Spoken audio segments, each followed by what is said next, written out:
Hi, everybody. Welcome back to the MetaStellar YouTube channel. My name is Maria KOROLOV, and I'm the editor here at MetaStellar. And are you looking for some free science fiction and fantasy books to get you through this weekend?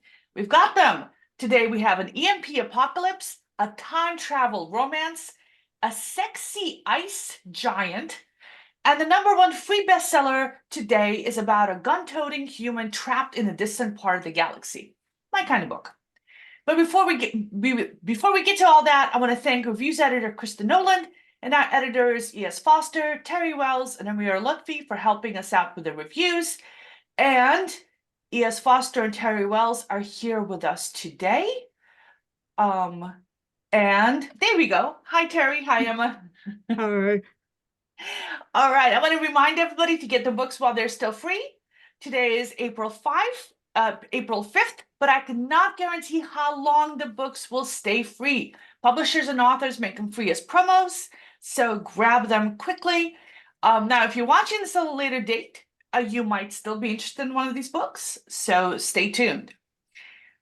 Now, if you don't want to miss this list, you can subscribe to this channel, or you're going to subscribe to our newsletter and get the list in your email inbox every Friday at 5 p.m. Eastern Time, because every single Friday, our team reads the first few chapters of the books on the top of Amazon's Free Friday list, and it's always free. In fact, the whole magazine is free. We publish original short fiction, reviews, essays. We're serializing a novel this year, Gods and Monsters, which is fantastic. I think it's going to win all the awards, and we're able to do this thanks to our Patreon supporters. And to people who buy our anthologies. Year 1 is out, Year 2 is out. We're working on Year 3 right now, and Emma and Terry are helping me edit it. We also have merchandise like notepads and mugs. All right, let's get into it.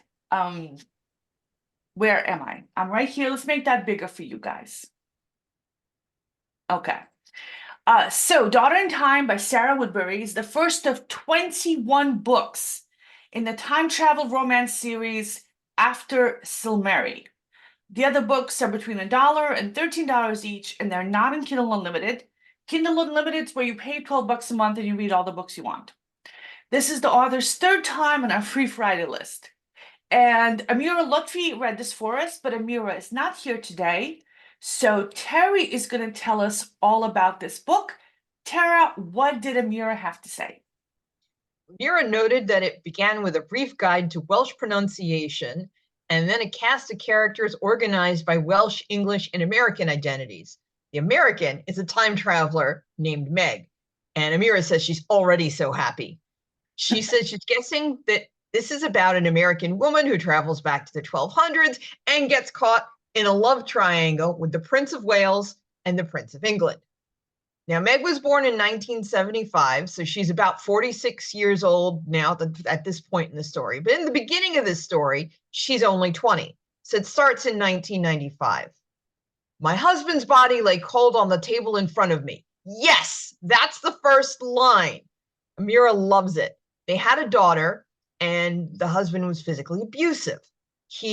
So she ran away, and her mother took her and the daughter in.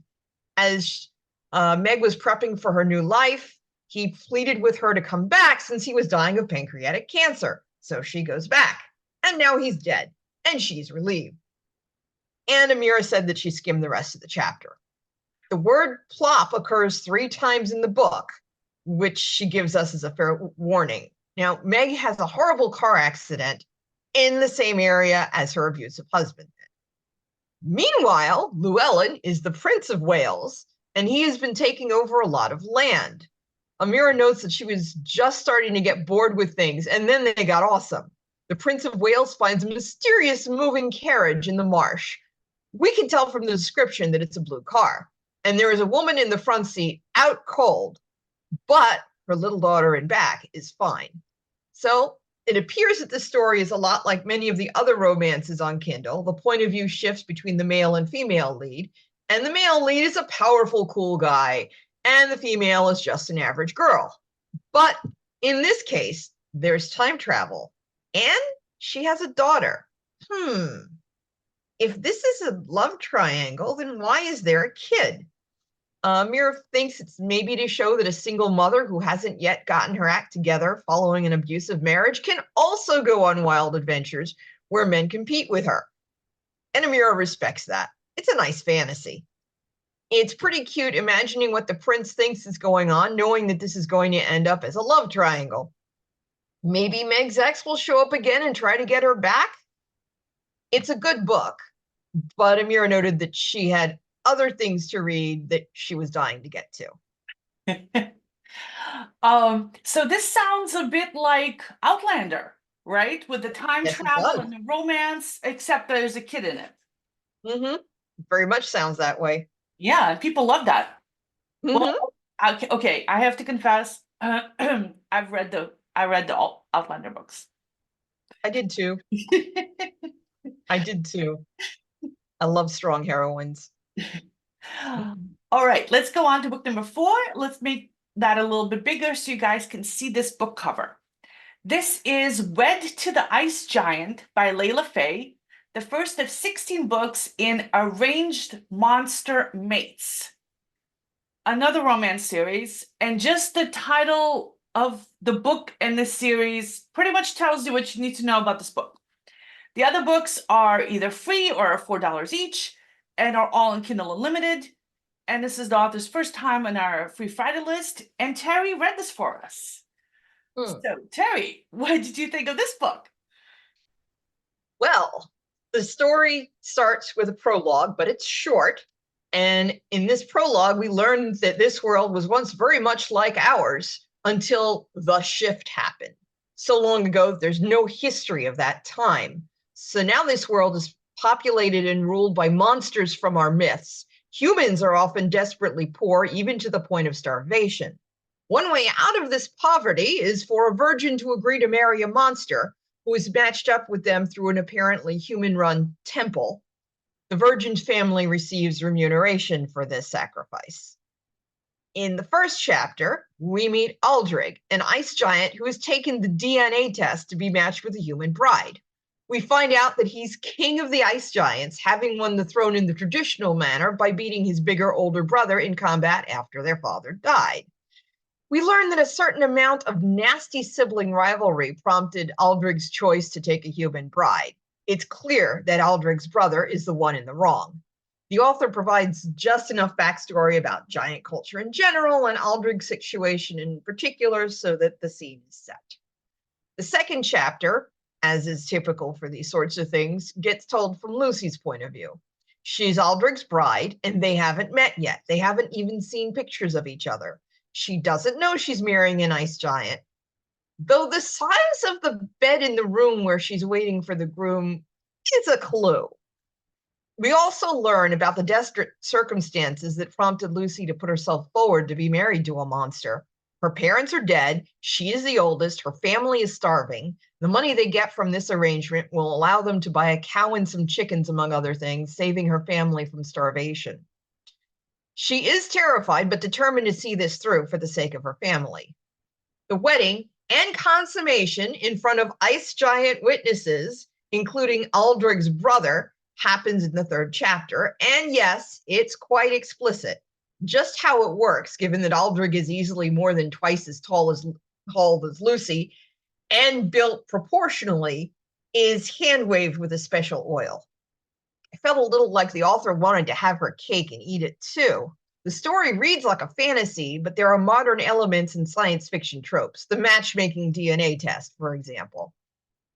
And I must confess, my disbelief got a little dizzy from how high I had to suspend it. The author uses some vulgar words I don't like. Stay away if you're triggered by that. And yeah, there are other triggers later in the story. Also, the dynamic between Aldrig and the human, at least this early in the story, bothered me. It felt like Aldrig wanted to possess Lucy, to own her. That said, will I stick with it? Maybe. The writing is good. The author paints a great picture, and my inner copy editor only found one possible error so far.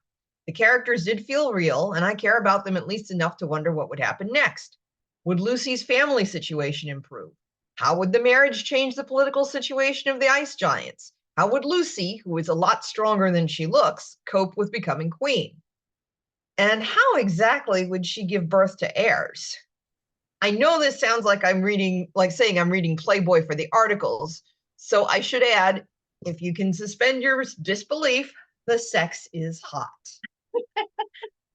If you're the kind of reader who likes sex where the partners are of very different statuses and who likes a bit of political intrigue, mythology, revenge, and very strange bedfellows, you might give this one a try.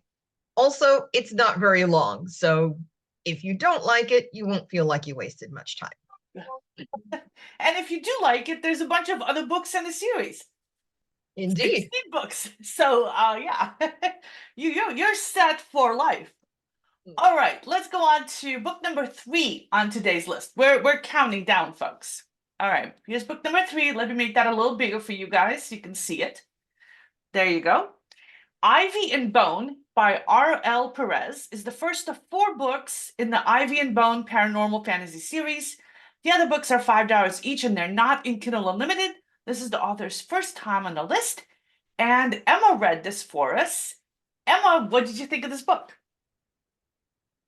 Yeah, so when I first started looking at the story, I got really excited because I really enjoy a good mythological retelling. I like the idea of them, and I haven't read too many, so I was excited to find another series to potentially check out. So even though the story isn't quite the same as the myth it's based on, the Hades and Persephone myth in Greek mythology, it's still pretty similar. It's just mostly that the names are changed. So keep that story in the back of your mind as you're reading this. So the story opens from the perspective of Cyrus. He's based on Hades. He's the king of the underworld. And he has about 6 brothers and 1 father who are also in the underworld with him. But he is the leader out of all of them. He is by far the most powerful of all of the gods in this universe because even though he has all these special abilities, he was able to make a deal with this mysterious book called the Book of Eyes. So that ties him to the mortal world. So now he is more powerful than everyone else. He is even capable of harming other gods. So even though he made this deal, he must spend an eternity in isolation, basically, but he thinks it's all worth it because in the end, he's the king and he's going to have more power than anyone who could potentially overthrow him. However, his father, Adoneus, I believe that's how you pronounce the name. I had to kind of like look up some of the names because they're based on Greek mythology. He warns him that 3 of his brothers, Leonidas, Marcellus, and Βασιλέος, are planning a mutiny. They're convening together, and it's likely that he's going to be overthrown. However, Adoneus is also poisoning the river Acheron because that and the river Styx also exist in this world. He says that once the river dries up, all the mortal souls are going to be released. And Cyrus is going to be forced by that Book of Eyes, that mysterious book, to enter the mortal realm. That's where he's going to be trapped, and it's effectively going to end his reign as king, which is something that his brothers and father want because Cyrus is a bit of a control freak when it comes to ruling the underworld. And then the story shifts in chapter 2 to a character of Prue. She's a witch. She lives in a village. She's preparing for the end of the harvest. And the ghost of her sister, Mona, actually follows her around, but she's the only one that can see her, despite a lot of other people in her village being witches, and it being very clear in the story that convening with other witches and performing different sacrifices throughout the year is completely normal. But anyway, she's the only one that can see Mona. And the entire time that they interact with each other, it's clear that Prue really loves her sister, and she feels guilty for her sister having died in the first place. It's revealed that months before, Mona sacrificed herself to save her village, and she gifted Prue her magic in the process. Prue feels guilty because she feels like I could have saved her, but it turns out Mona sacrificed herself fighting an army of dead souls that came from the underworld. So that lets us know that the river that Cyrus's father poisoned has indeed dried up, and that Cyrus is about to be exiled to the mortal realm. So Prue is preparing for the harvest season because that's when the ties between the mortal world and the underworld are the thinnest, according to the story. So she is hoping to bring a powerful spirit from the underworld who could make a deal with her to bring Mona back to the realm of the living for good. And it's there when Cyrus is flung forth into the mortal world that they end up meeting and making a blood pact. But as all the spirits are released from the underworld, it's when things start to get a little complicated. So, like I said, I haven't read too many Greek myth retellings, but this one sounded really cool because one, it's clear that the author knows a lot about Greek mythology and she really enjoys it, and there's amazing inspiration from it. But also, I like how the book asks what would happen if the underworld broke open and then all the souls kind of wanted revenge.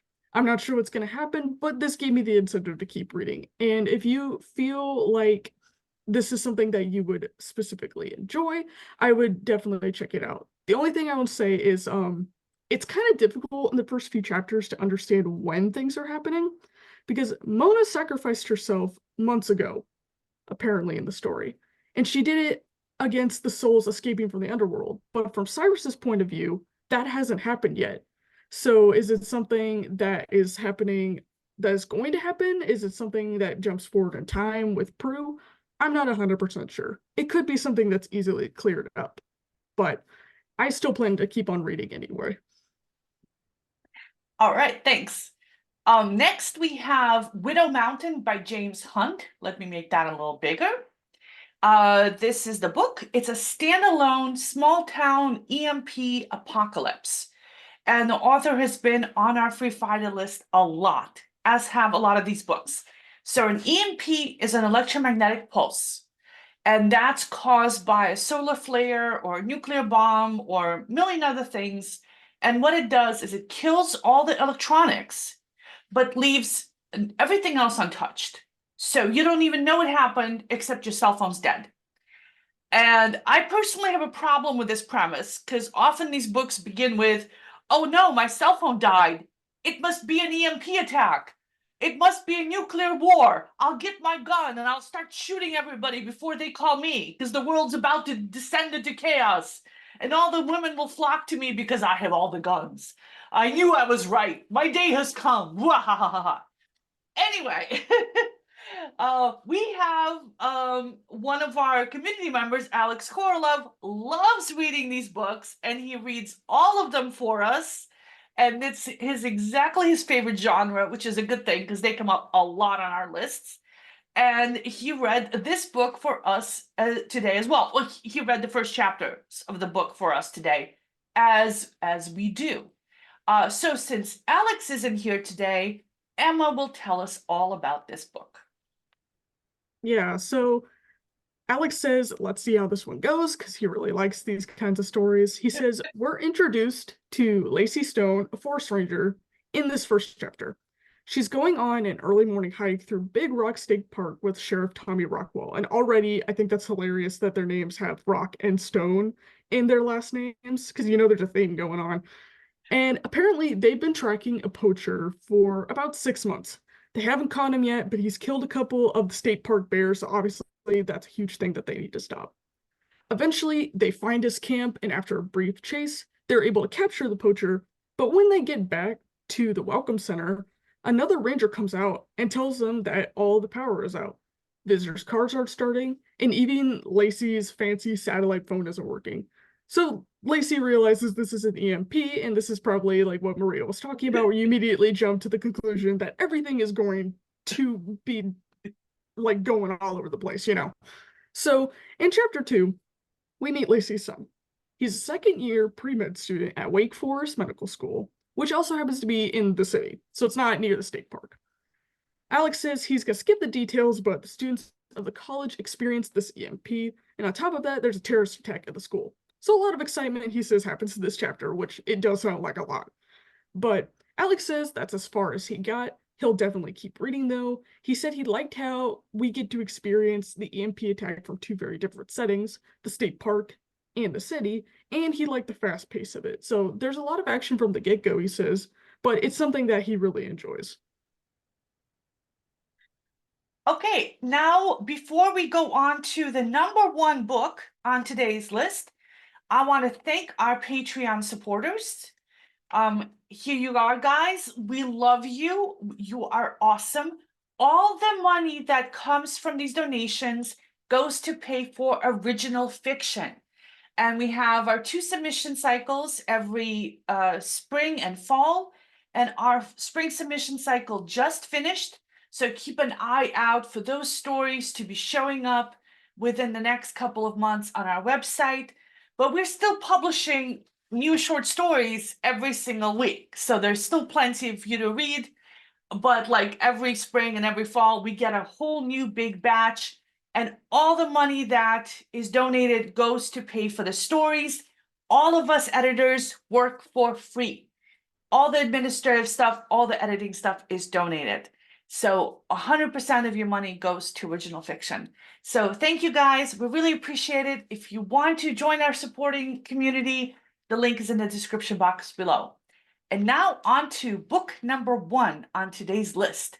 It's called Gunslinger to the Stars by Joe Vasicek, and it's the first of 3 books in the Gunslinger trilogy.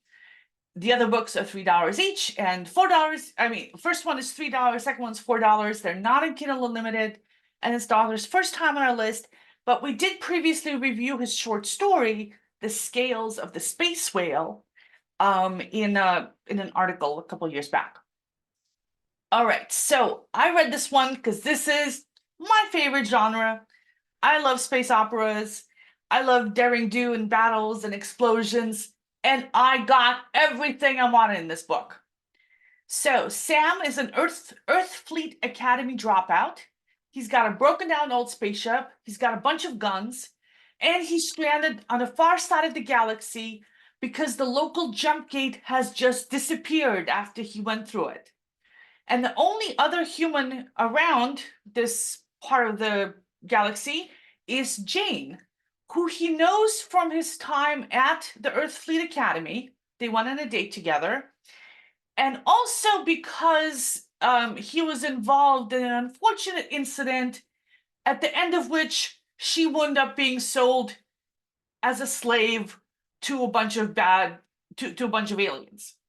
So she was eventually rescued and, kind of got her life back together, but she still holds the grudge.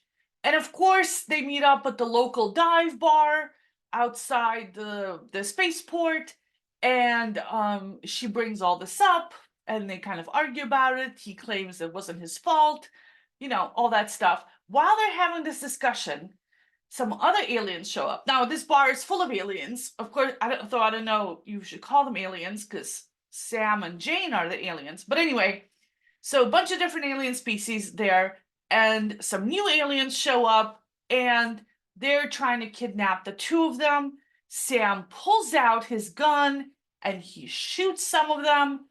And so he saves Jane. Her boss is there too. And so this kind of feels like a space western where this gunslinger shows up in a lawless town. And yeah, it's pretty lawless. I mean, he's shooting up the bar and nobody bats an eye, right? So Jane's employers offer him a job, a security gig. And they're a bunch of empathetic aliens who are building a local outpost and could use some extra security. And he's teamed up with a shapeshifter who happens to be from one of those immortal races of aliens who originally built the jump gates. And then there's a little mind-reading alien who's going to be his new co-pilot. And they're all pretty charismatic. They're all like interesting characters in and of themselves. And then he catches up with Jane. She seems to have forgiven him for the whole slavery thing. And they both have good memories of their one date back at the academy. And she also tells him that there's a big conflict going on between the immortal aliens who built the jump gates, and the fact that the local jump gate has shut down is just the beginning of things that are going to happen. And they're sitting down over a meal, and it's interrupted by an emergency. Sam has to go to work because one of the empathetic aliens has been kidnapped. And so Sam teleports out to the victim's last location. He's got security drones for backup. There's a firefight with the kidnappers, but he's outgunned. The kidnappers escape to space. Sam follows them on his ship with the help of his new co-pilot. There's more shooting. Oh my God, this is awesome. This is exactly everything I want in a book. Okay, the technology is a bit of a mishmash. We got teleporters and stargates and shapeshifters and mind readers and empaths and very familiar guns. Sam's collection includes a Ruger, 2 AR-15s, a grenade launcher, and a pump-action Mossberg shotgun. But you know what? I like it. And he's a jerk a little bit, but he's an amusing jerk. He lives by an honor code. I like him. I like all the aliens he meets. There's a few too many names of the alien races to keep track of, but I'll adapt. I'll learn them eventually. I love the fast pace of the story. I like the setting, the desert planet that they're on, the spaceport, everything. It's exactly the kind of escapist entertainment I'm looking for this weekend. If you like TV shows like Firefly, I think you would love this book. I'm definitely sticking with it. All right, so that was it for this week's Free Friday list. Let us know in the comments if you've read any of these books or if you plan to. And don't forget to like and subscribe to my channel for more bookish content and to our newsletter and everything else. We'll see you next time. And thanks, Emma. Thanks, Terry, for joining me. Bye-bye, everybody.